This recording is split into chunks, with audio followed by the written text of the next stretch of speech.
Bom dia, pessoal. Meu nome é Gustavo Cruz, economista aqui da XP. Estou com o Marcos Trabalho. Bom dia, Marcos. Bom dia, Gustavo. Bom dia a todos. Obrigado pela participação. Estamos dando início a mais um XP Connection, nosso programa aqui todas as quartas-feiras. A gente começa mais ou menos nesse horário, entre 11h45 e meio-dia.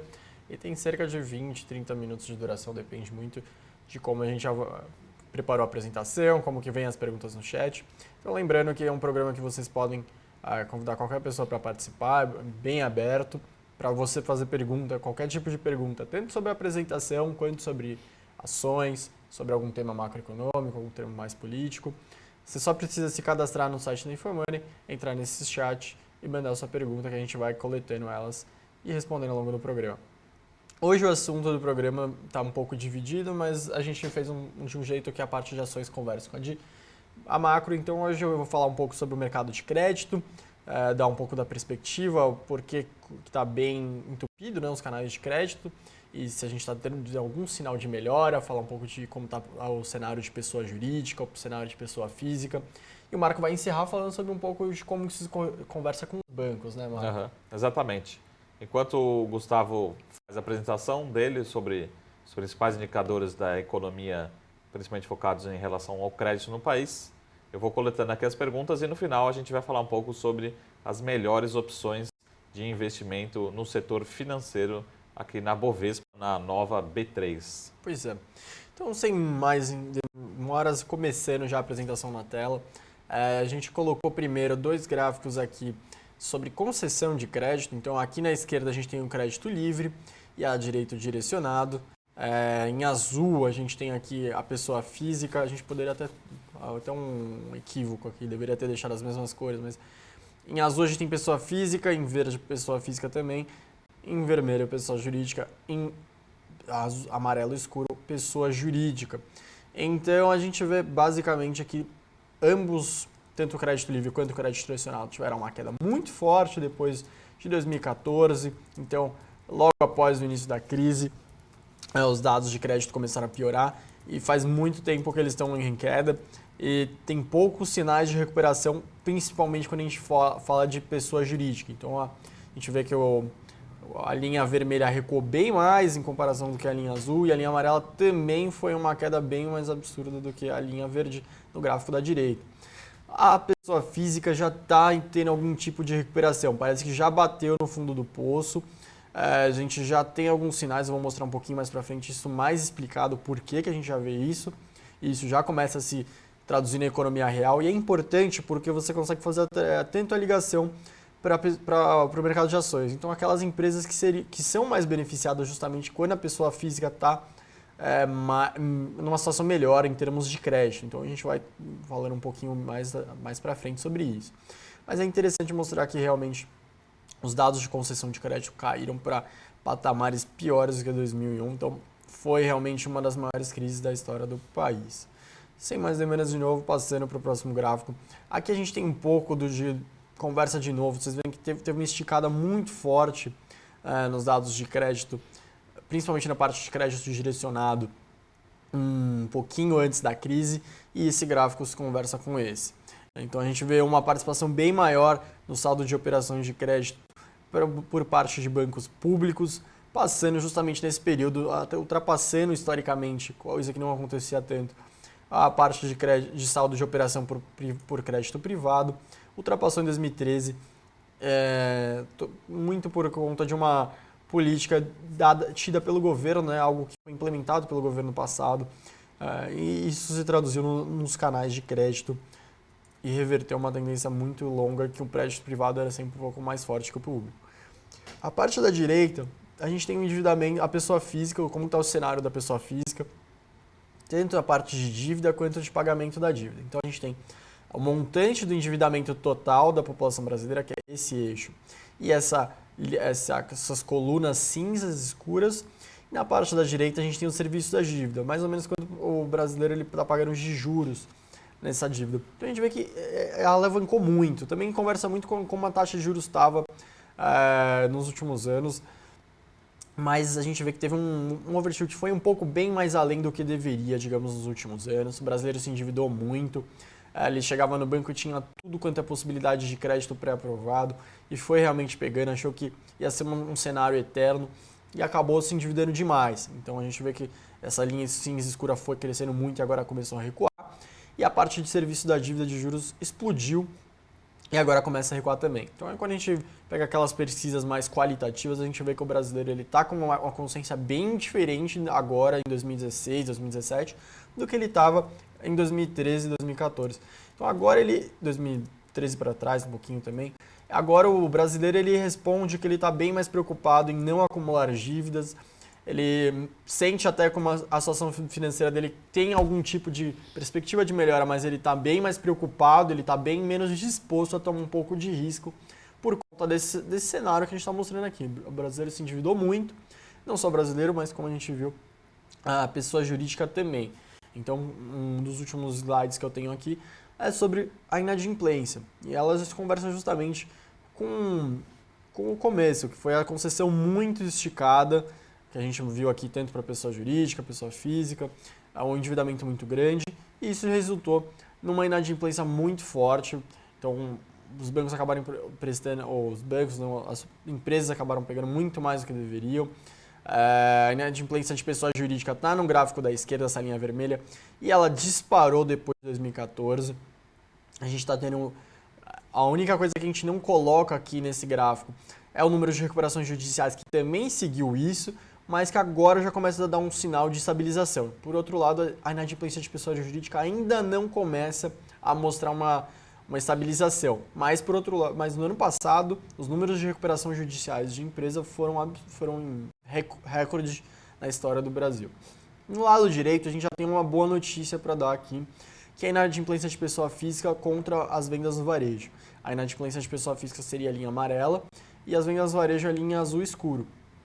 A inadimplência de pessoa física, que subiu bastante nos últimos anos, ela começou a ter sinais de recuperação agora na virada de 2016 para 2017, algo que não parecia que aconteceria. Desde 2014 estava numa crescente muito forte e agora ela dá sinais de melhora, enquanto as vendas no varejo, que tinham recuado muito, também por consequência porque a população estava muito endividada, não conseguia dar nenhum sinal de melhora, começou sim a ter uma recuperação agora depois do final de 2016. Agora em 2017 a gente já começa a ter perspectivas de melhora. Então essas duas linhas se conversam bastante. E o mais interessante é que quando a gente abre esses dados de vendas no varejo, se em 2016 só tinham sinais de estabilização nas vendas de varejo por renda, ou seja, alimentos, aqueles tipos de compra que a população não pode deixar, tem um limite, né? Tem um piso para onde ele pode cortar. E agora a gente já começa a ver uma recuperação nas vendas de varejo de crédito também. Então, não chega a ser eletrodoméstico, mas uma pequena compra de crédito já começa a aparecer como recuperação. E por fim, antes de passar a bola para o Marco aqui, eu só deixo por último a nossa expectativa para a Selic para o final de 2017, final de 2018. A gente acha que já pode rondar a casa dos 8%, entre 8% e 9% para 2017. Para 2018 até chegar para patamares de 7%. Muito por conta da inflação. Acho que não é o tema hoje sobre Selic, sobre inflação, mas só para falar que isso vai ajudar com certeza a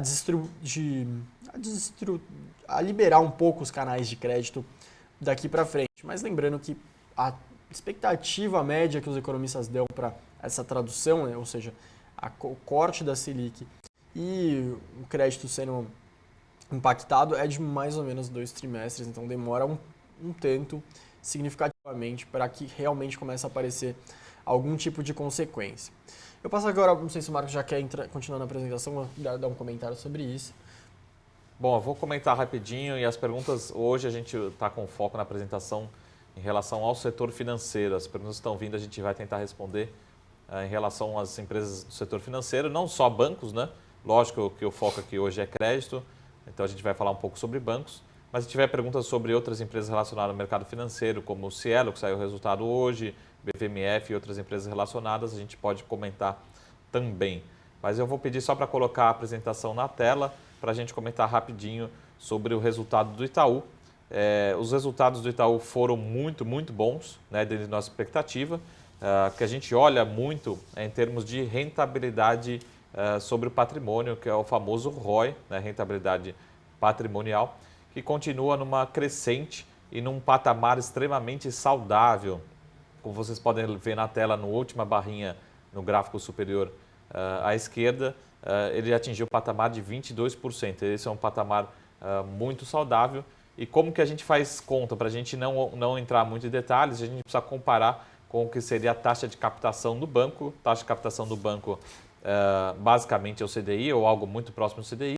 Então, como o Gustavo está falando de um CDI possivelmente a Selic caminhando para 8%, ou um patamar abaixo de um dígito já nessa próxima reunião ou ao longo das próximas reuniões, né, do Copom, um patamar de rentabilidade de 22% é bastante saudável e muito rentável para os acionistas.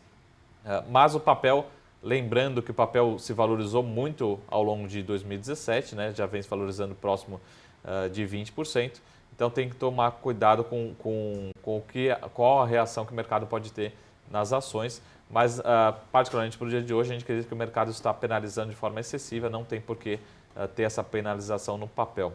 Os outros indicadores que a gente colocou na tela mostram de que a gente não deve ter nenhum susto em relação à inadimplência, né? Em relação ao que a gente chama de provisões de liquidação duvidosa, a gente não deve ter nenhum susto e, pelo contrário, os bancos se prepararam muito para esse cenário mais desafiador nos últimos 2 anos, né?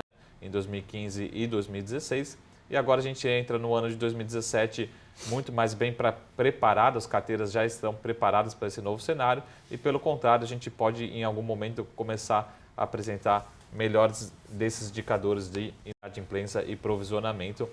E basicamente, quando a gente fala de menor provisionamento para os bancos, é sinônimo de potencial de expansão de lucros e de resultados para os acionistas aqui na B3. Tá? Então a gente pode voltar aqui e a gente vai responder as principais perguntas que estão vindo aqui pelo chat, mas basicamente Itaú continua sendo a nossa preferência no setor, a nossa principal recomendação para o setor, lembrando que é o banco, na nossa opinião, mais rentável, ele é muito mais rentável do que o Banco do Brasil, mais rentável do que o Bradesco em termos de rentabilidade e mais rentável do que o Santander Brasil, tá? O famoso SAMB11, né? Cotado o código dele na B3. Então o Itaú continua sendo a nossa preferência e também o Itaú é o banco mais preparado caso haja um cenário de maior recuperação de expansão das carteiras de crédito em 2018 também. A gente deve ter um cenário de crescimento das carteiras de crédito bastante modesto no ano de 2017, de 0, de 1 até uns 4, 5%, essa é a expectativa dos bancos e a nossa expectativa aqui na XP, um crescimento bastante modesto, mas vai ser um crescimento positivo, vai ser um resultado positivo de expansão das carteiras de crédito com rentabilidade ainda bastante alta nesses bancos. Tá? Então, continua sendo a nossa preferência e eu vou comentar aqui os principais bancos. Banco do Brasil, a gente ainda vê bastante potencial de evolução, lembrando que, de uma forma geral, o setor como um todo deve ter expansão de lucros nesse ano de 2017. Tá? O Banco do Brasil ele deve ter uma expansão da ordem de 20% no lucro no cenário base, no nosso cenário base, mas se a gente pegar o cenário ótimo, a gente vê expansão de lucro de quase 40% em relação a 2016. Quando a gente fechar o balanço de 2017, a gente vê um ano bastante promissor para os resultados do Banco do Brasil, vindo principalmente de pessoa física e do segmento agrícola, que o Banco do Brasil tem uma participação bastante relevante. Tá? Então, o Banco do Brasil continua sendo uma das boas opções de investimento, com bastante potencial de crescimento de resultados, mas é um banco que tem outro patamar de rentabilidade, enquanto a gente viu na apresentação o Itaú entrega 20%, 21%, 22% de ROI, o Banco do Brasil deve entregar esse ano, fechar o ano na faixa de 12% de rentabilidade sobre o patrimônio. Santander também é um banco que deve entrar num novo patamar de rentabilidade, ele deve se aproximar a uma média de rentabilidade dos principais bancos do Brasil e caminhar para próximo de 15% de rentabilidade sobre o patrimônio nos próximos anos, principalmente em 2018 deve caminhar para esse patamar de 15%. Essas são as nossas expectativas. Então, por isso que o banco veio apresentando uma performance muito boa no final de 2016 e ao longo de 2017, mas, na nossa opinião, o mercado acabou exagerando um pouco essa precificação, essa avaliação, e as ações apresentaram um aumento de volatilidade agora no curto prazo. Não é nossa preferência, a gente continua preferindo Itaú e Banco do Brasil no segmento. Tá? estamos perguntando aqui que o Santander saiu de R$ 36 para os 27. Na nossa avaliação, essa alta foi exagerada. Acho que teve racional, teve fundamentos para o banco entrar numa trajetória de alta, né? Já que ele deve entregar melhores rentabilidades. Mas como a gente passou para alguns clientes aqui internamente, não tem como um banco que entrega 12%, 13% de ROI, enquanto o Itaú entrega 20%, 21% a 22% de ROI, ser negociado no mesmo patamar, né? Então o mercado exagerou, na nossa opinião, a alta do Santander, e acho que, a nossa opinião, nesse atual patamar, o Santander está sendo mais negociado num preço que a gente considera mais próximo do que seria o justo para o que ele tem de rentabilidade hoje. E aí vieram algumas notícias negativas, né? Tiveram uma troca de um acionista relevante que acabou também, como qualquer outro acionista, realizando lucro nesse papel que subiu muito e, na nossa opinião foi exagerada aquela alta que começou lá no final de 2016. Né? Mas não é nossa preferência. Agora, no curto prazo, a gente continua preferindo Itaú e de uma forma um pouco maior risco, um risco implícito um pouco maior. O Banco do Brasil também é uma das nossas opções. Tá? Olhando para a Cielo, saíram os resultados hoje. Os resultados não foram excepcionais, os resultados continuam bastante resilientes, uma rentabilidade muito boa, boas margens operacionais, mas a empresa, como diversos setores da economia, também sofreram com o processo de recessão da economia brasileira e também pelo aumento de concorrência no segmento de atuação deles. Né? A gente acredita que a gente não vê muito upside nas ações da Cielo, ou seja, a gente não vê muito potencial de valorização, mas também é uma ação que a gente sempre está de olho, porque se voltar um pouco, se cair um pouco, é um papel que pode abrir oportunidade de compra, como parece que está começando a ter esse movimento aí. No dia de hoje, a ação está sofrendo um pouco após esses resultados. De novo, os resultados não foram decepcionantes, só vieram um pouco ligeiramente abaixo das nossas expectativas, mas o mercado está penalizando no pregão de hoje as ações da Cielo. Tá? Em relação a bancos, é basicamente isso, e uma recomendação que a gente pode trazer para vocês, que é um pouquinho fora da caixinha, é um papel que, por fundamentos, deveria estar sendo melhor negociado no atual preço, num preço acima do que está sendo negociado em bolsa, que são as ações do Banrisul. Tá? A gente não vai falar aqui, a gente não recomenda a compra por conta da possibilidade de privatização, ou seja, a privatização de um banco desse no Banrisul é muito difícil, muito complicado, a gente não espera que vá acontecer privatizações no Banrisul. A gente acredita sim que os fundamentos justificam esse papel ter no mínimo 20% de upside, ou seja, deveria estar negociando 20% acima do que está sendo negociado em bolsa, porque ele entrega um ROI da ordem de 10%, 11%, possivelmente esse ano deve caminhar para patamar de 12%, mas ele é negociado com cerca de 20% de desconto em relação aos pares deles que entregam a mesma rentabilidade. Então, é um papel relativamente seguro, que deve entregar melhores indicadores, ainda não entregou o resultado do primeiro trimestre de 2017, está programado para o dia 15 de maio, a divulgação do balanço referente ao primeiro trimestre de 2017, deve entregar indicadores melhores, né, a evolução dos indicadores operacionais, e a gente acredita que ele está subavaliado, ou seja, tem uma oportunidade de compra em Banrisul, olhando para os fundamentos do banco, ele deveria ser melhor avaliado, melhor precificado em bolsa. Tá? Então, eu falei aqui dos principais ativos do setor financeiro. Se a gente tiver alguma pergunta sobre qualquer ativo do setor financeiro, hoje o foco são os principais setores. Tem bastante pergunta sobre outros papéis, a gente está anotando, mas a gente vai preferir trazer nas próximas semanas.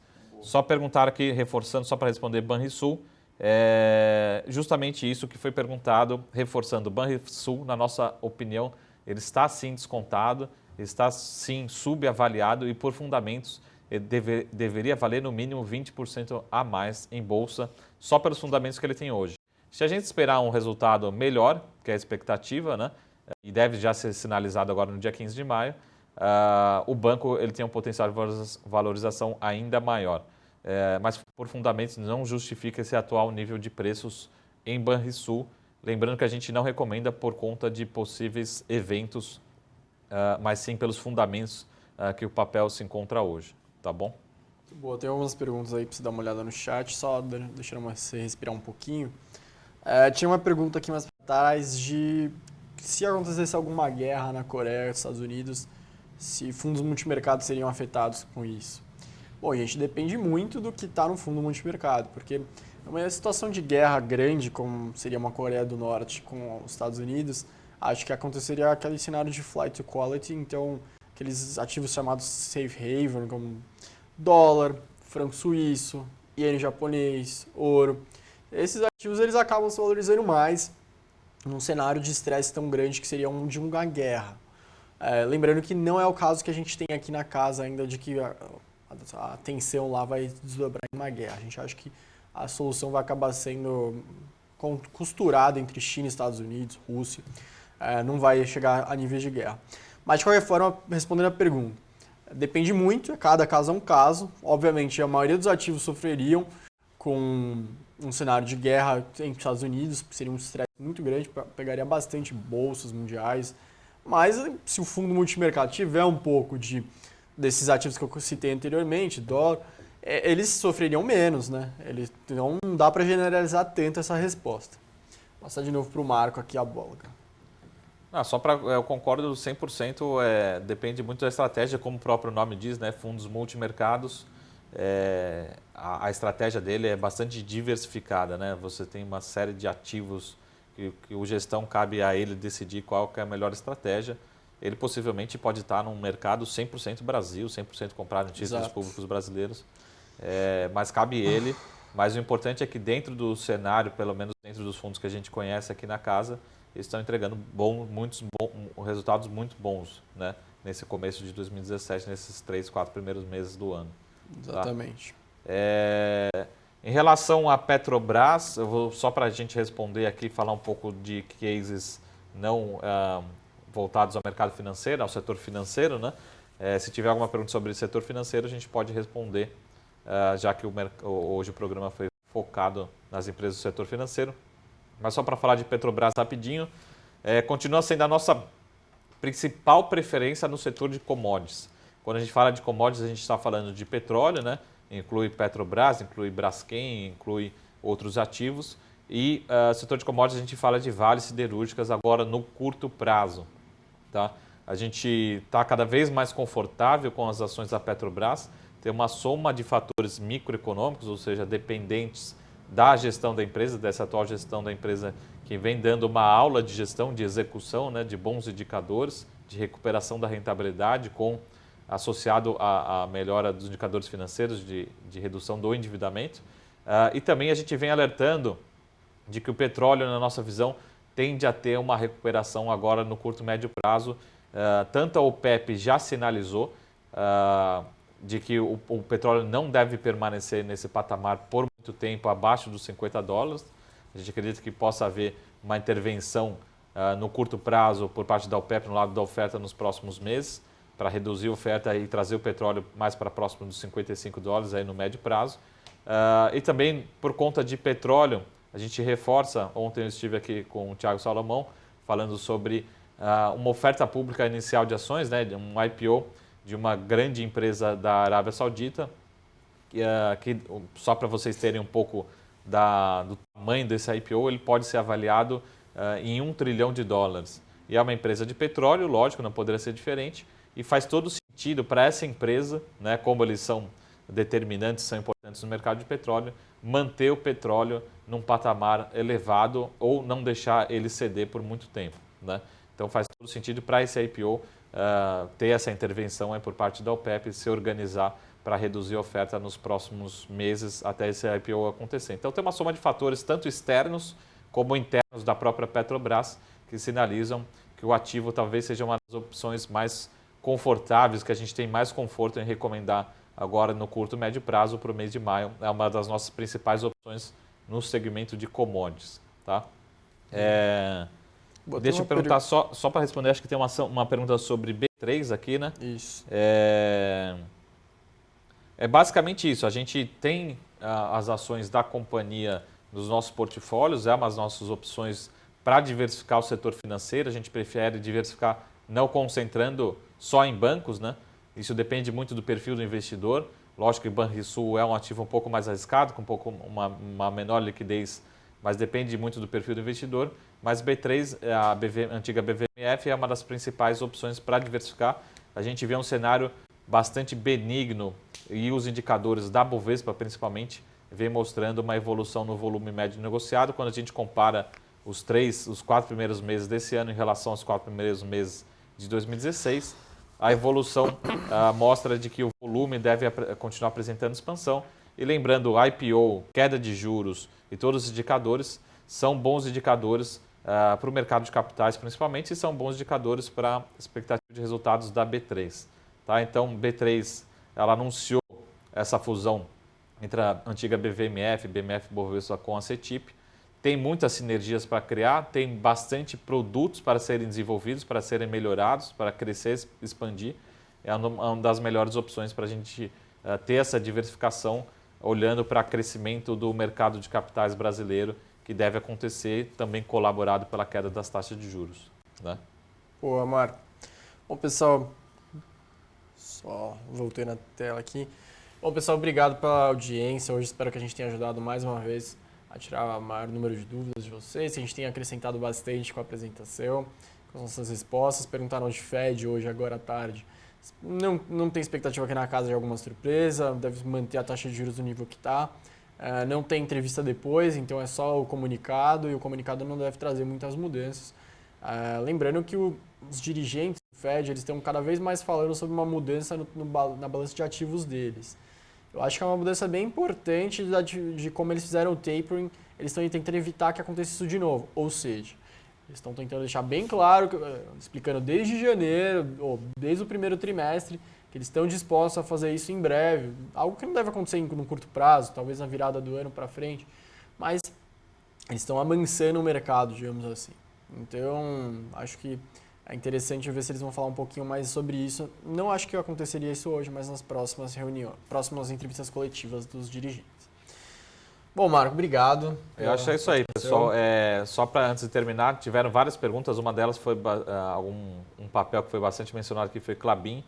Eu vou deixar anotado aqui para a gente trazer na próxima quarta-feira mais detalhes sobre Klabin e outros papéis que foram questionados aqui pelo chat. Tá bom, pessoal? Bom, então, brigadão, Marco. Obrigado a todos pela audiência. Semana que vem a gente está aqui quarta-feira novamente, nesse mesmo horário. Até mais.